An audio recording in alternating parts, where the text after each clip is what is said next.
Quarter examination naman po ng mga mag-aaral sa San Fernando City, La Union.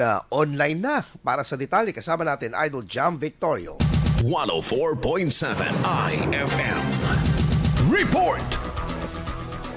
Inilunsad sa mga paaralan sa San Fernando City, La Union ang online examination bilang hakbang sa pagpapaunlad ng digital learning sa lungsod. Sa 2 araw na pagsusulit ng mga mag-aaral ngayong linggo, cellphone at tablet o computer ang kanilang gamit mula sa dating panulat at papel. Layunin ng inisyatiba na yakapin ng mga mag-aaral ang digital learning at mabawasan ang paggamit ng papel sa mga pagsusulit. Tanging mga mag-aaral sa ika-4 hanggang ika-6 na baitang ang sumailalim sa online examination na ginabayan naman ng mga guro. Hindi naman naiwasan na may ilang mag-aaral ang walang gadget para rito, ngunit pinahiram ng mga guro bukod pa sa kagamitan sa kanilang computer laboratory upang matiyak na sabay-sabay makapag-exam ang lahat. Kaugnay nito, hinikayat ng Schools Division Office ang publiko na maging positibo sa kabutihang dulot ng online examination kasabay ng modernong panahon. Kasama mo mula dito sa IFM Digupan, ito si Idol Jam Victorio. Tatak, IFM.